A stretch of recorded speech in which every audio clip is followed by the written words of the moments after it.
3 months earlier, Simone Reeves stood in her small Atlanta apartment, staring at the stack of medical bills that covered her kitchen table like fallen leaves. $53,000. That's what it cost to keep her mama, Diane, alive after the stroke. The insurance covered some, but not enough. Never enough. Simone was 28 years old, worked as a financial analyst at a mid-sized firm, and had always been careful with money. She had a modest savings account, a decent credit score, and a 5-year plan that didn't include drowning in debt. But life didn't care about plans. "You look stressed, baby." Simone looked up to find Javon standing in her doorway, holding 2 cups of coffee from her favorite cafe. Javon Williams was 6'2", with smooth, dark skin, a perfect smile, and the kind of confidence that made people trust him instantly. They'd been dating for 8 months. He worked in real estate investment and always seemed to have money, always seemed to have solutions. "It's just these bills," Simone admitted, pushing her thick braids behind her shoulder. "I don't know how I'm going to manage all this." Javon set down the coffee and wrapped his arms around her from behind. "How many times do I have to tell you?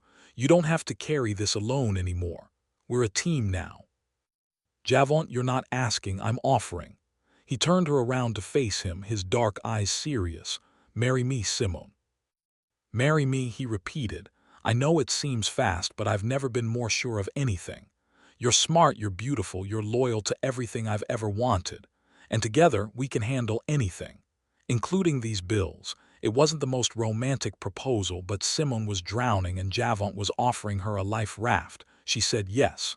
The wedding planning happened quickly. Too quickly, Simone would later realize. Javon insisted on handling most of the arrangements. "You're stressed enough with work and your mama," he'd said.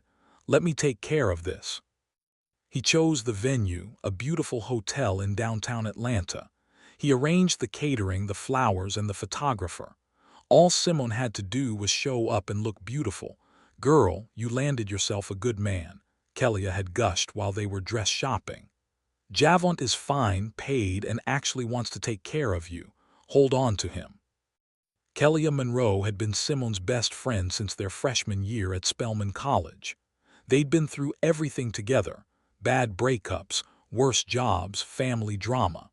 When Simone asked her to be her maid of honor, Kelia cried with joy.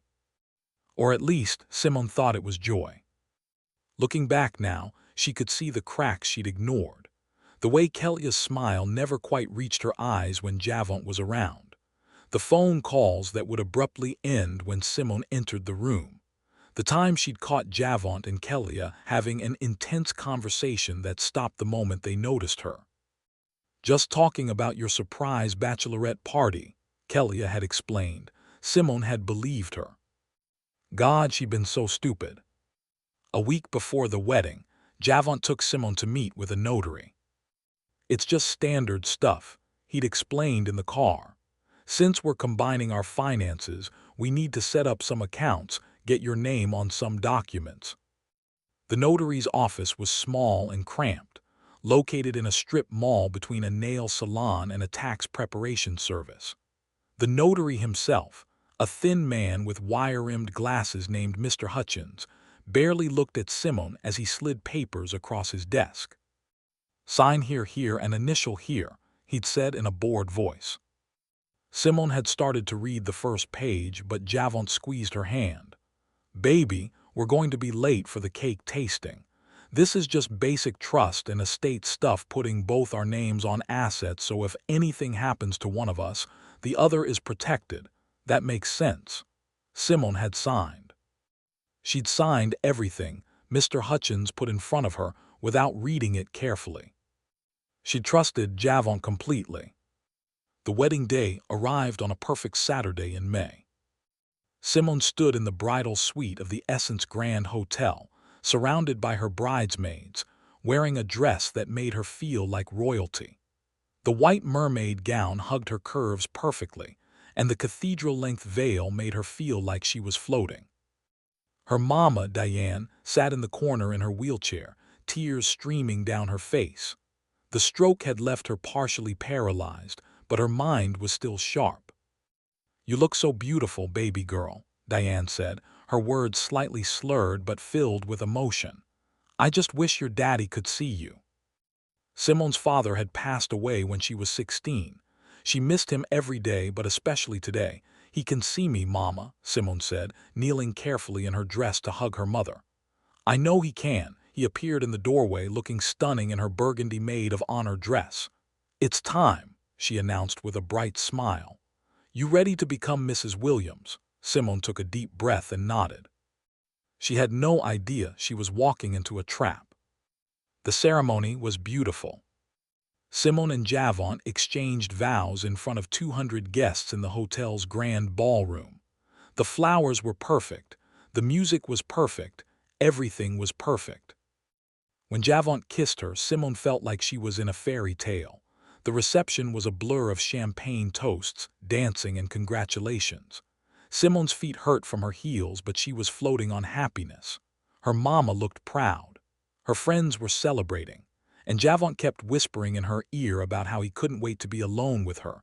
Finally, around 11 p.m., Javon leaned close and said, "Why don't you head up to our suite?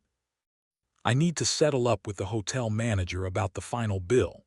Go get us some champagne from the bar and meet me upstairs in 5 minutes." Simone nodded, her heart racing with anticipation and nerves. She stopped at the hotel bar on the second floor, where the bartender handed her a bottle of expensive champagne and 2 glasses. "Congratulations, Mrs. Williams," the bartender said with a warm smile. Mrs. Williams. Simone liked the sound of that. She took the elevator to the 10th floor where their honeymoon suite was located. The hallway was quiet, decorated with elegant sconces that cast a soft golden light. When she reached room 1047, Simone's hand hovered over the keycard reader. A sudden, mischievous idea struck her. What if she surprised Javon? They'd always had a playful relationship, full of pranks and laughter. What if she hid somewhere in the room and jumped out to scare him when he arrived? It would break the nervous tension she felt about the wedding night. It was a gorgeous room with a king-sized bed covered in rose petals, a balcony overlooking the Atlanta skyline, and a bottle of champagne already chilling in an ice bucket. Simone set down her bottle and glasses, then looked around for the perfect hiding spot. The closet. Too obvious. The bathroom. He'd probably go there first. Then she saw the space under the bed. It was high enough off the ground that she could slide underneath if she lay flat. Perfect. Simone carefully lowered herself to the floor, mindful of her dress, and wiggled under the bed. The carpet smelled faintly of cleaning solution. She had to bunch up her dress and veil to fit, but she managed. Then she waited, her heart pounding with excitement and love and anticipation. She heard footsteps in the hallway outside. The keycard beeped. The door opened. But something was wrong.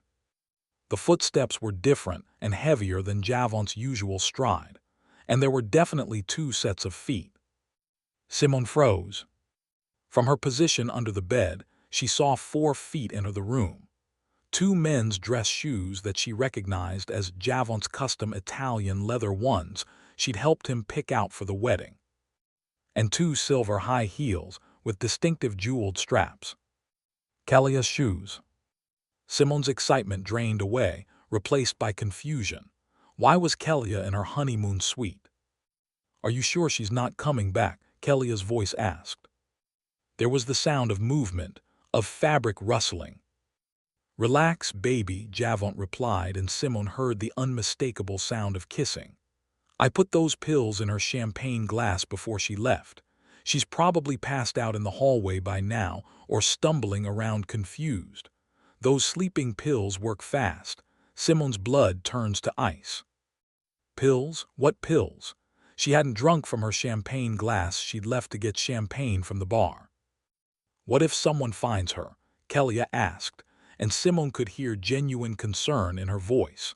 Not concern for Simone's well-being, concern about their plan being discovered. "Then they'll assume she had too much to drink at her wedding," Javon said dismissively. "Everyone will understand. Come on, we don't have much time."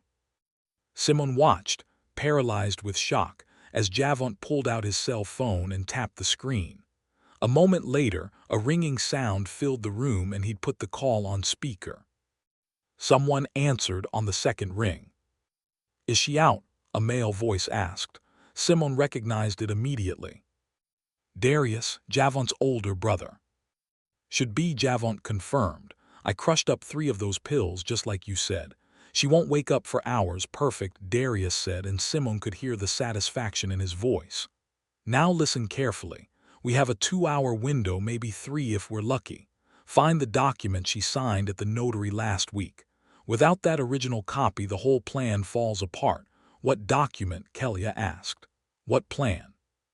Simone heard Javon laugh, a cold, calculating sound she'd never heard from him before. "Baby, did you really think I was going to marry this girl for love?" Javon said.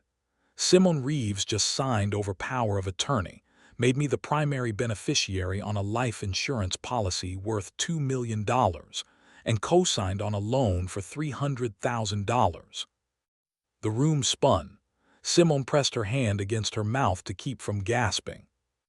$2 million. Kelia's voice went up an octave. "I thought you said she was broke, struggling with her mama's medical bills."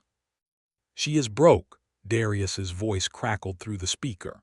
"But what Simone doesn't know is that her father, Martin Reeves, had a life insurance policy from his job at Delta Airlines. When he died 12 years ago, the policy went into a trust for Simone. She gets access when she turns 30 or when she gets married, whichever comes first." "And she just got married," Javon finished, his voice smug. "The insurance company already processed the paperwork. $2 million just dropped into an account with both our names on it this morning." Simone felt like she was going to vomit. Her daddy's life insurance. She'd never known about any trust. Her mama had never mentioned it, unless mama didn't know either. "And the loan?" Kelia asked. "That's the beautiful part," Javon continued. "The loan is in her name only, but it was used to purchase a property that's actually worthless, just a piece of swampland in South Georgia that Darius bought for $5,000 last year. But on paper, it's valued at $300,000. The money from that loan is already safely distributed between me, Darius, and our cousin Marcus." "What about me?" Kelia's voice turned sharp. "I did everything you asked. I became her friend, kept her distracted, made sure she didn't ask too many questions, and you'll get your cut, baby, I promise," Javon said soothingly. $50,000, just like we agreed, $50,000. That's what Simone's best friend sold her out for. "But first, we need to find that notary document," Darius's voice cut in. "It has her original signature stating that Javon has power of attorney over all her financial decisions for the next 5 years. If she wakes up and realizes what happened, if she tries to access that insurance money or dispute the loan, that document is our legal protection." "It should be in her purse or her luggage," Javon said. Simone heard footsteps moving toward the closet where she'd hung up her small overnight bag. "What happens after you find it?" Kelia asked. There was a pause, a long, terrible pause. "Well," Javon said slowly, "the plan was always to make this marriage look real for a few months, then file for divorce. I keep half of everything. Simone is left with debt from the loan, and we all walk away paid." "Was?" Kelia's voice was suspicious. "Darius, you want to explain?" Javon asked. Simone heard Darius take a breath through the phone speaker. "There's a clause in the life insurance policy," Darius said. "If Simone dies while married, the entire $2 million goes to her spouse. No splitting, no divorce complications, just a clean transfer." The words hung in the air like poison. "Wait," Kelia said, and now her voice was trembling. "Wait, are you saying?" "I'm saying accidents happen," Darius replied calmly, "especially to newlyweds on their honeymoon. A tragic fall from a hotel balcony. Too much champagne, celebrating, loses her balance." "No," Kelia said. "No, Javon, that wasn't part of the deal. You said we were just going to scam her, take some money, not kill her." Keep your voice down, Javon hissed. Under the bed, Simone's whole body was shaking. Her heart pounded so hard she was sure they could hear it. Tears streamed down her face, but she didn't dare make a sound. They were going to kill her. Her husband of 3 hours and her best friend of 10 years were planning to murder her. I can't be part of this, Kelia was saying, her heels clicking as she backed away. This is insane. You're not going anywhere. Javon's voice turned hard. You're already an accomplice, Kelia. You helped me drug her. You knew about the financial scam. If you walk away now, you go down with us. I'll tell the police and say what? That you helped your best friend's husband drug and rob her, but you drew the line at murder. You'll be in prison right next to us. Javon's voice softened, turned persuasive. Baby, just think about it. This is $2 million. Your cut would be $500,000. You could pay off your student loans, buy that condo you always wanted, travel the world.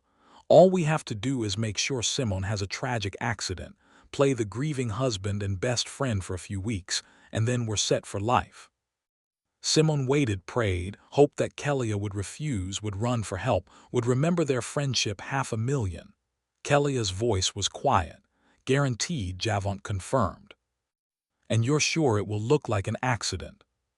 Simone's heart shattered into 1,000 pieces. Positive, Javon said. Now help me find that document. Once we have it secured, we'll go find Simone wherever she passed out and bring her back here. We'll wait until she's barely conscious, put her out on the balcony with a champagne glass, and let gravity do the rest. If you're as shocked as Simone right now, and you need to see how she's going to survive this nightmare, smash that like button and drop a comment saying, Simone lay frozen under the bed, her mind racing. She couldn't stay here. If they found her hiding, they'd know she'd heard everything. They'd kill her right now. But she couldn't just roll out from under the bed and run. They'd catch her before she reached the door, the sleeping pills. They thought she'd taken the sleeping pills. An idea formed in Simone's terrified mind. She heard Javon rifling through her overnight bag in the closet and heard Kelia checking the bathroom. It's not here, Javon said, frustrated. Maybe she left it in her bridal suite downstairs. Room 804, Kelia supplied. I helped her get ready there. All right, I'll go check, Javon said. You stay here in case she stumbles back before I return. Remember, she should be completely out of it from the pills. If she shows up, just act concerned, help her to the bed, and text me immediately. Okay, Kelia agreed. Simone heard Javon's footsteps move toward the door. It opened and closed. Now it was just Kelia in the room. Simone waited, counting her heartbeats, trying to calm her breathing. She heard Kelia's heels click across the floor to the window. Heard the sound of the curtains being drawn back. This was her chance. Her only chance. Simone slowly, carefully, began to slide out from under the bed on the opposite side from where Kelia stood. The wedding dress made it difficult. The fabric caught on the bed frame. The veil tangled. Simone wanted to scream with frustration but forced herself to move slowly, silently. Finally, she was out. She was on her hands and knees on the floor, her white dress pooling around her, her veil askew. Kelia was still at the window, her back turned, talking on her phone in a low voice. Simone's purse, her small bridal clutch, was sitting on the dresser near the door. Inside it was her phone and her keycard. She needed both. Simone pulled off her heels and they'd make too much noise. In her bare feet, she stood and moved as quietly as possible toward the dresser. 5 steps, 4, 3. Behind her, Kelia laughed at something the person on the phone said. 2 steps, 1. Simone's hand closed around her clutch. The door was right there, just inches away. She pressed down on the handle as slowly as possible, praying it wouldn't squeak. It didn't. She pulled the door open, just wide enough to slip through. Behind her, Kelia's voice said, "Hold on." I thought I heard, but Simone was already through the door, pulling it closed behind her as quietly as possible. She ran down the 10th floor hallway in her bare feet, her wedding dress hiked up in her hands, her veil streaming behind her. She didn't wait for the elevator, too risky. Instead, she crashed through the stairwell door and started running down the stairs. 10 flights, 9, 8. Her lungs were burning, her legs were shaking. Behind her, she heard the stairwell door on the 10th floor bang open. Simone, Kelly's voice echoed down the stairwell. "Simone, wait, let me explain." Simone ran faster. 7 flights, 6, 5. She heard footsteps above her, descending rapidly. 4 flights, 3. Simone burst out of the stairwell into the lobby level, startling an elderly couple waiting for the elevator. The hotel lobby was still busy with guests checking in, a few people at the bar, staff moving purposefully back and forth. Simone ran toward the front entrance, her bare feet slapping against the marble floor. "Ma'am," the front desk clerk called out. "Ma'am, are you all right?" Simone didn't stop. She couldn't stop. She burst through the front doors into the cool May night. The valet parking attendant stared at her in shock at a bride, barefoot and wild-eyed, running from the hotel like her life depended on it. Because it did. "Taxi," Simone screamed. "I need a taxi." A yellow cab was idling at the curb. The driver, a middle-aged man with tired eyes, looked up in surprise. Simone yanked open the back door and threw herself inside. "Drive," she commanded. "Please just drive." "Lady, I'm waiting for a—" "I'll pay you $500 in cash to drive right now," Simone shouted. The driver's eyes widened. He hit the gas. The taxi pulled away from the Essence Grand Hotel just as Simone saw Kelly burst through the front doors, looking frantically around the parking area. Simone ducked down in the back seat, her whole body shaking with adrenaline and terror and heartbreak. "Where to?" the driver asked, watching her warily in the rearview mirror. Where could she go? Not home. That was the first place they'd look. Her mama's care facility couldn't put Diane in danger. Not to any of her friends. Kelly knew all of them. Simone opened her clutch with trembling hands and pulled out her phone. She had dozens of missed calls and texts from the reception, congratulations messages she'd ignored while celebrating her wedding. Her wedding! Her marriage to a man who wanted her dead. Fresh tears streamed down Simone's face as the reality of her situation hit her. She had no one, nowhere to go, no one she could trust. Her phone buzzed with an incoming call. "Javont." Simone stared at the screen, watching her husband's smiling face. The photo she'd set as his contact picture just yesterday lit up her phone. She didn't answer. The call went to voicemail. Immediately, another call came through. Kelly, then Javont again. Then Kelly. They knew she'd escaped. "Lady," the taxi driver said nervously, "I'm going to need a destination or I'm pulling over." Simone scrolled frantically through her phone contacts. There had to be someone, anyone she could call for help. Her thumb hovered over a name she hadn't thought about in years. Min-jun Park. She'd met Min-jun 2 years ago at a financial conference in New York. He was a corporate attorney from Seoul who'd relocated to the U.S. to open the American branch of his family's law firm. They'd spent one evening having dinner together, talking about everything and nothing.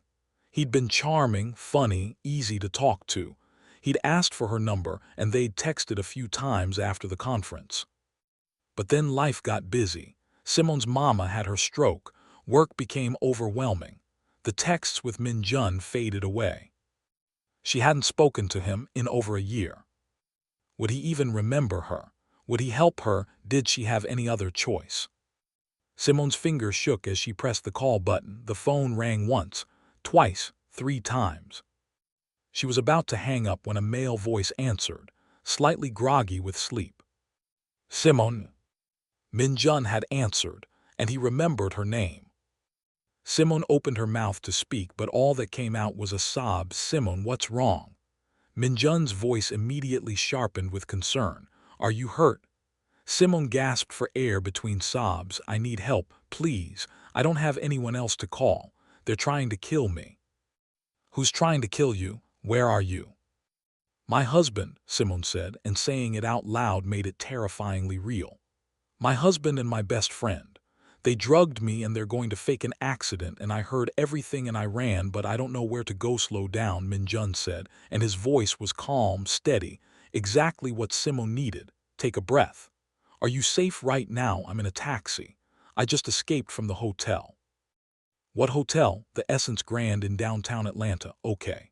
Okay, listen to me carefully, Simone. I'm in Atlanta right now. I'm here for business. I'm staying at the Park Hyatt in Buckhead. Tell your taxi driver to bring you here.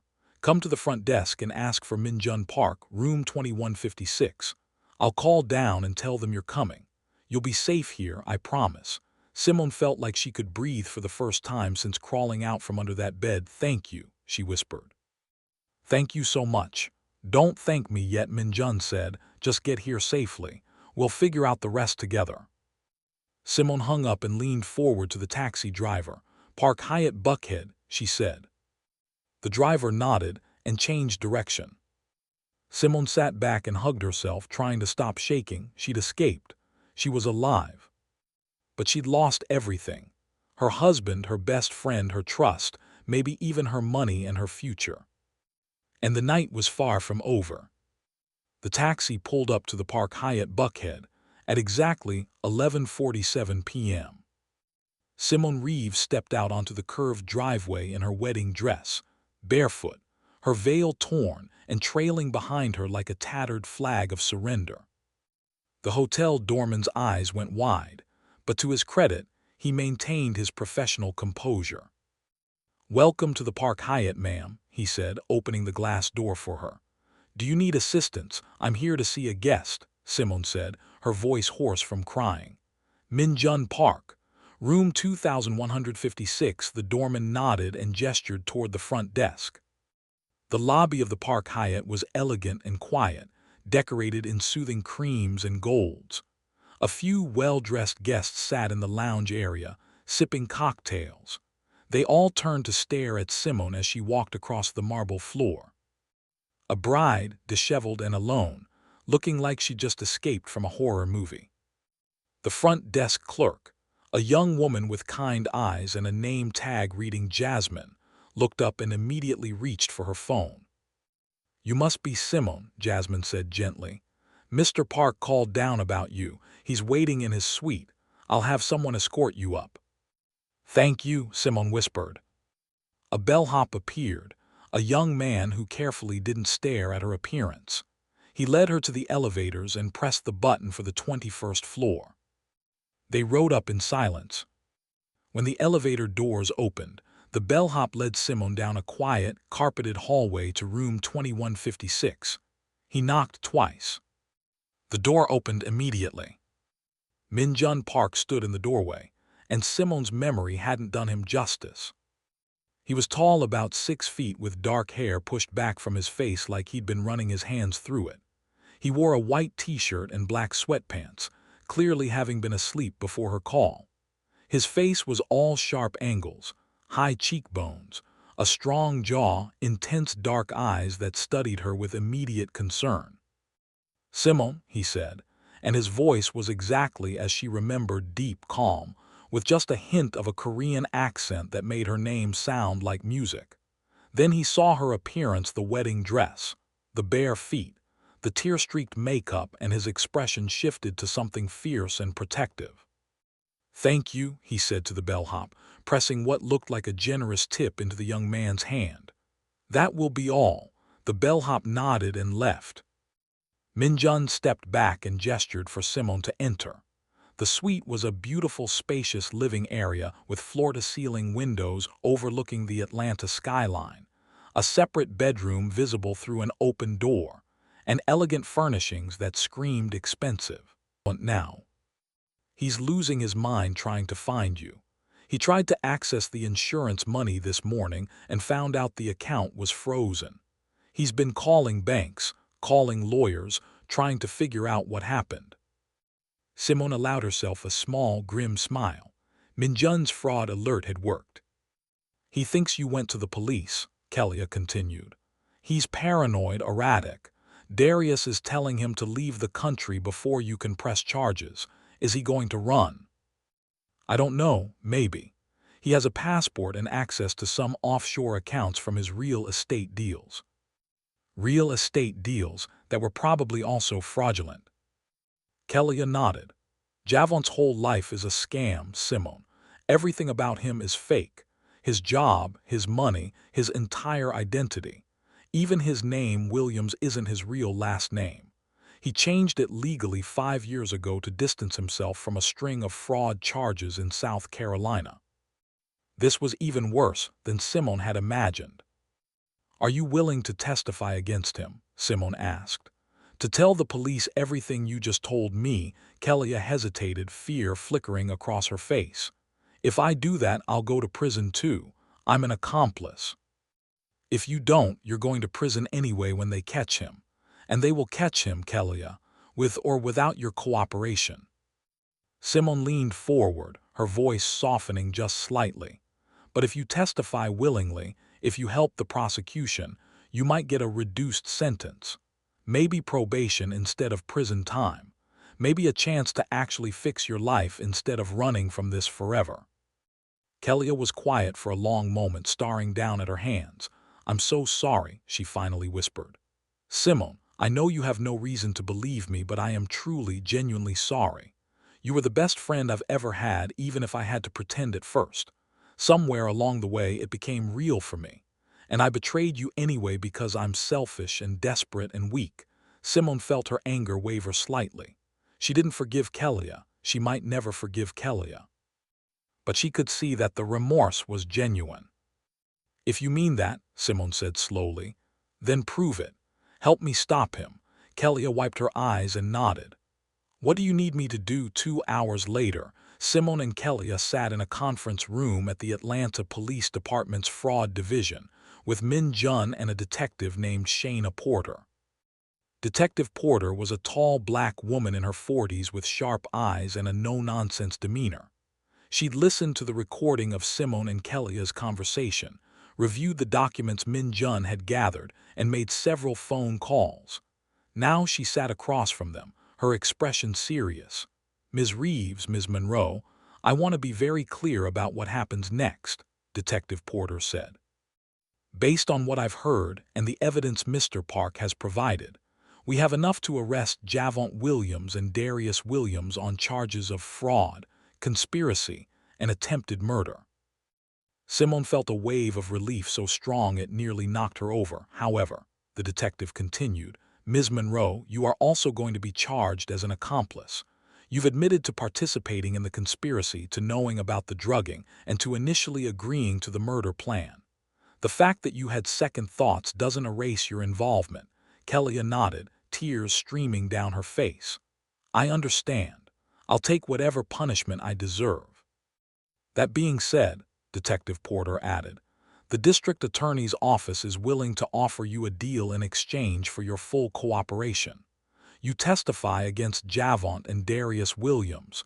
You provide any evidence or communications you have with them. And in exchange, we'll recommend probation and community service instead of prison time. I'll do it, Kelia said immediately. Whatever you need, good.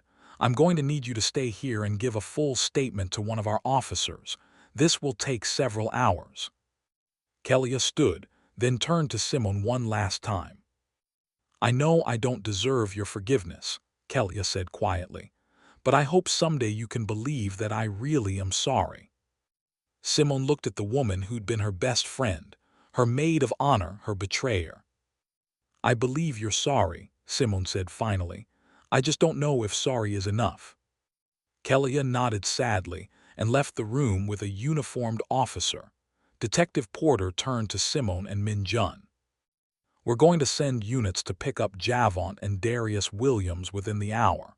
Ms. Reeves, I need you to stay somewhere safe until we have them in custody. Do you have a secure location? She'll be staying with me, Min-jun said firmly. I have a secure residence and I'll personally ensure her safety. Detective Porter raised an eyebrow, looking between them. And you are her attorney. Yes, just her attorney. Min-jun's jaw tightened slightly, but he maintained his professional composure. I'm whatever Ms. Reeves needs me to be to ensure her safety and legal protection. Detective Porter's lips quivered in what might have been amusement. Uh-huh. Well, counselor, make sure your client stays available.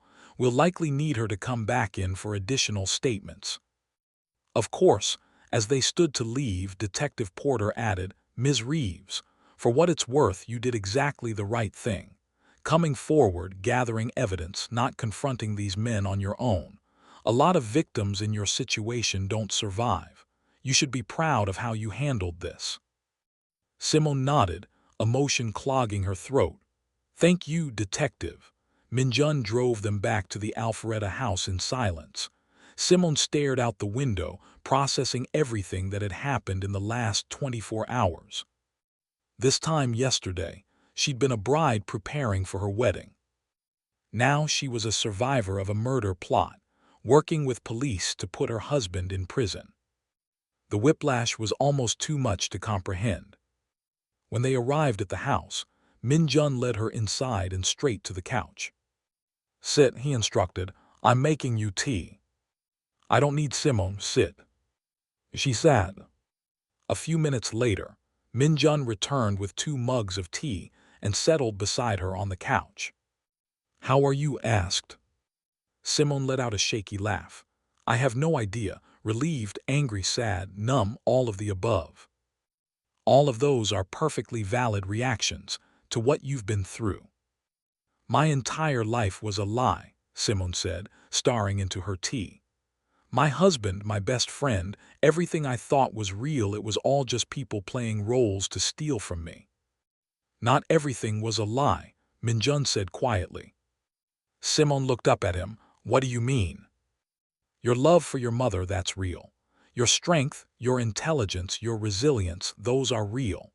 The life you built for yourself, the career you created, the person you are, none of that was dependent on Javant or Kelia.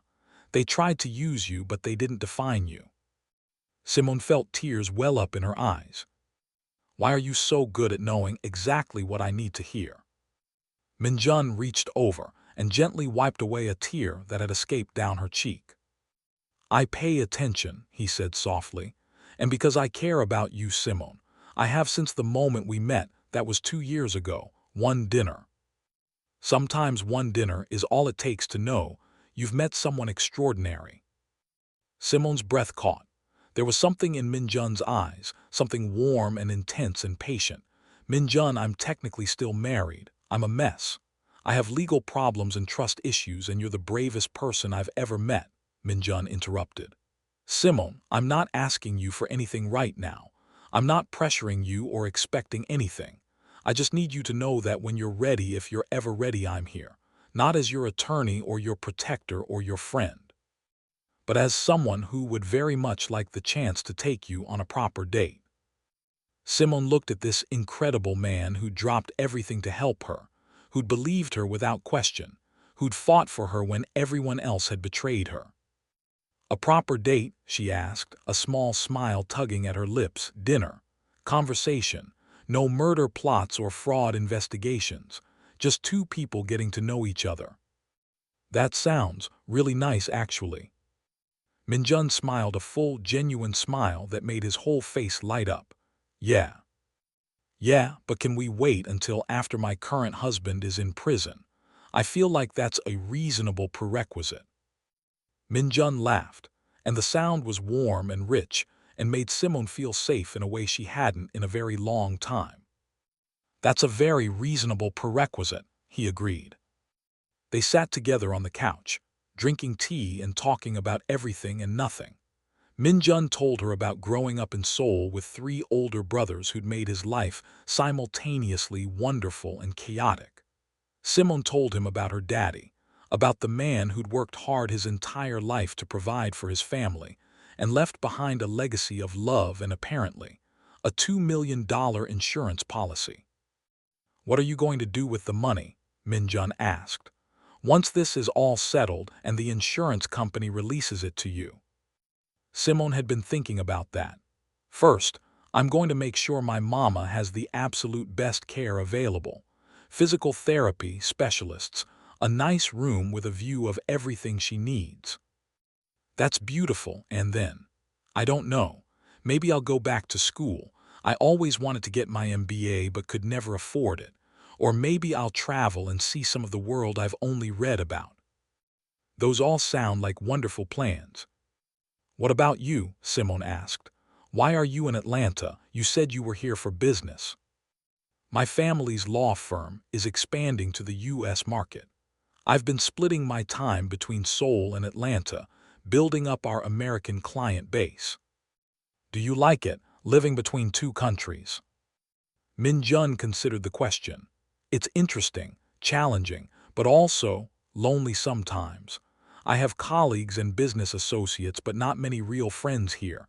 Not many people I can just be myself with. Is that why you helped me? Simone asked. Because you were lonely. No, Min-jun said, his dark eyes serious. I helped you because you needed help, and because the thought of something happening to you was unbearable. The loneliness just explains why I was awake at midnight on a Saturday to answer your call. Simone felt warmth bloom in her chest. She set down her tea mug and, acting on impulse, reached over and took Min-jun's hand. I'm glad you were awake, she said softly. I'm glad you answered. I'm glad you're here. Min-jun squeezed her hand gently. Me too.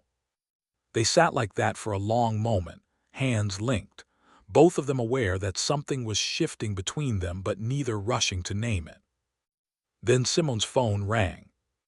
She reluctantly let go of Min-jun's hand and checked the screen. Detective Porter, hello. Ms. Reeves, this is Detective Porter. I wanted to inform you that we have Javon Williams and Darius Williams in custody. They were arrested about 20 minutes ago at Darius's apartment in Brookhaven. Simone's whole body sagged with relief.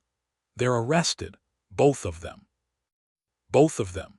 They're being processed now and will be arraigned tomorrow morning.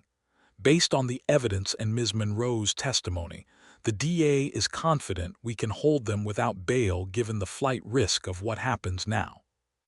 Now we build the case. We'll need you to come in tomorrow to give a formal statement. The trial won't be for several months, but with the evidence we have, I expect both men to accept a plea deal rather than risk a trial. How long would they go to prison for? Fraud, conspiracy, attempted murder, we're looking at 15 to 20 years minimum for each of them. 15 to 20 years. Javon would be in his 50s before he got out. Simone should have felt triumphant. Instead, she just felt tired. Thank you, Detective Porter, she said. You did good, Ms. Reeves. Get some rest. You've earned it. Simone hung up and turned to Min-jun. They got him, she said. They got both of them. Min-jun pulled her into a hug and Simone let herself sink into his arms, letting herself feel protected and safe and cared for. It's over, Min-jun murmured into her hair. You're safe now. And for the first time in what felt like forever, Simone believed it. The next few weeks passed in a blur of legal proceedings and paperwork. Simone gave her formal statement to the police. She met with the DA's office to discuss her testimony. She filed for an annulment of her marriage to Javon on the grounds of fraud, a process that was surprisingly quick given the circumstances. The notary documents were proven to be fraudulent, just as Min-jun had suspected. The loan in Simone's name was voided, and the lenders were going after Javon and Darius for fraud. The life insurance company, satisfied with the fraud investigation's findings, released the $2 million to Simone. She immediately used a portion to move her mama to a beautiful care facility with state-of-the-art rehabilitation equipment, and a staff that treated Diane like royalty. Baby girl, Diane said when Simone visited her in her new room, which had a view of a gorgeous garden. I don't understand what happened with that man you married, but I'm so grateful you got away from him. Simone had told her mama an edited version of events enough to explain the annulment and the sudden financial changes, but not enough to cause her mother stress or worry. I'm okay, Mama, Simone said, squeezing her mother's hand. Better than okay, actually. I'm figuring things out. And this Min-jun boy, Diane asked with a knowing look. The lawyer you keep mentioning, is he part of you figuring things out? Simone felt her cheeks heat. Maybe. He treats you right. He treats me like I'm precious, Mama, like I matter. Diane smiled. Then I want to meet him. Bring him next time. I will, Simone promised. True to his word, Min-jun had waited patiently for Simone to be ready. He'd helped her through every legal step, had been present for every difficult moment, but had never pushed for more than she was willing to give. Finally, 6 weeks after her disastrous wedding night, Simone called Min-jun and said, I think I'm ready for that proper date now. She could hear the smile in his voice when he replied, I'll pick you up at 7. Simone had used some of her insurance money to rent a beautiful apartment in Midtown Atlanta. Fresh start, a space that was entirely hers with no memories of Javon. When Min-jun arrived at 7 p.m. exactly, Simone opened the door to find him holding a bouquet of sunflowers, her favorite, though she'd only mentioned it once in passing. He remembered.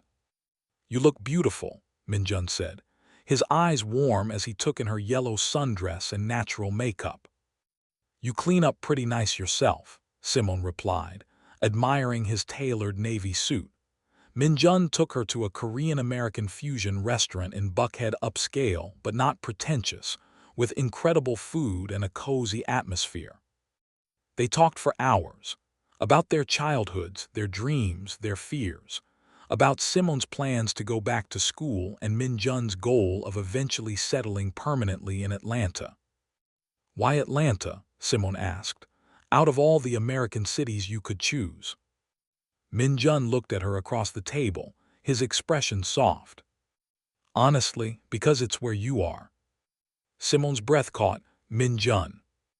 I know we're taking things slow, he said quickly, and I'm not trying to pressure you, but Simone, I need you to understand something.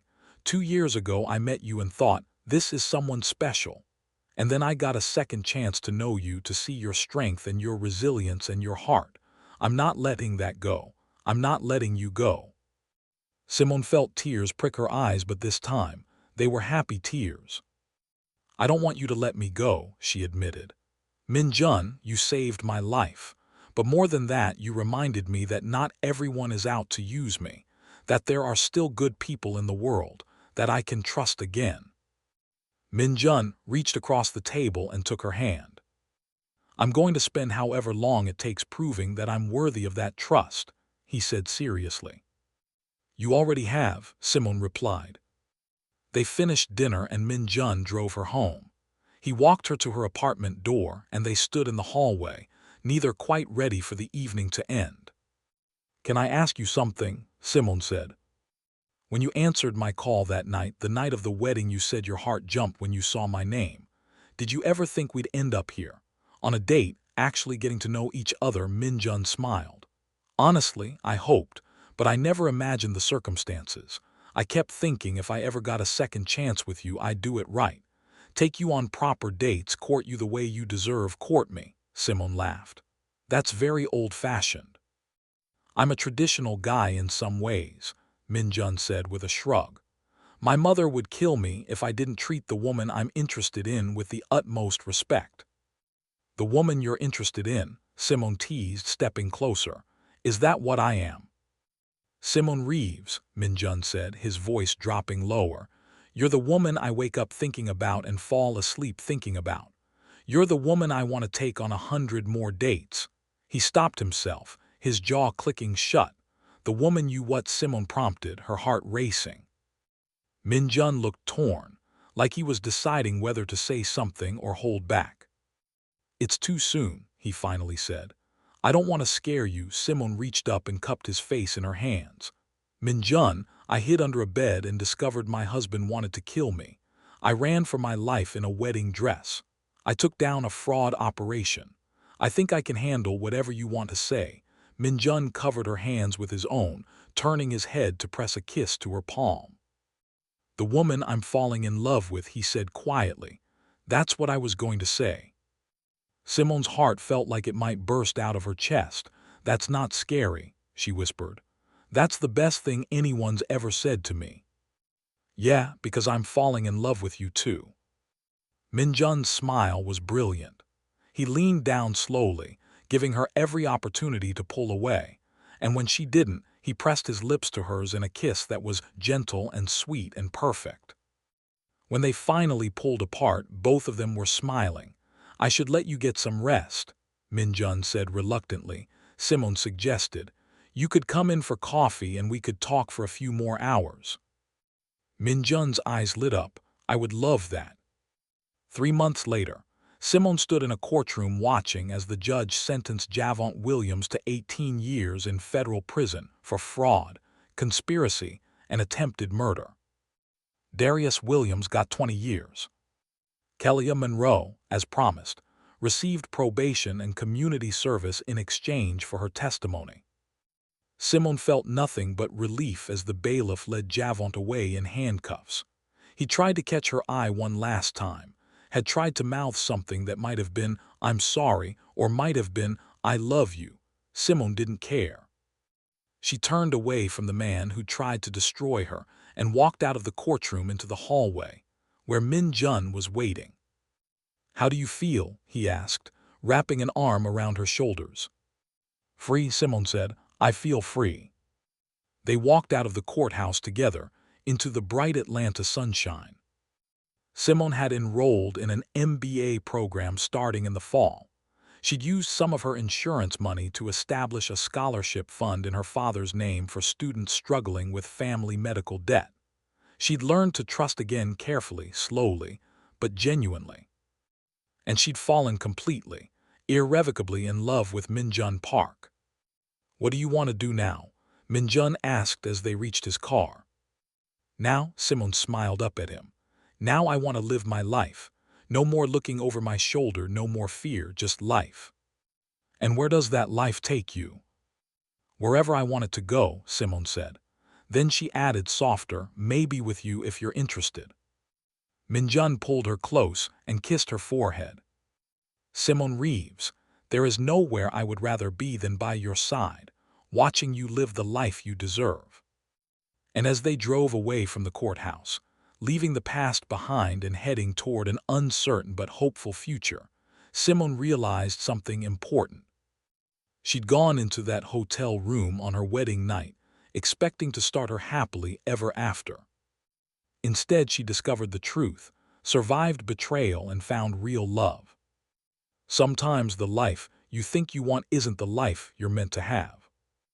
And sometimes, hiding under a bed as terrifying as it was can save your life. Thank you so much for watching. Please share it with someone who needs to hear it.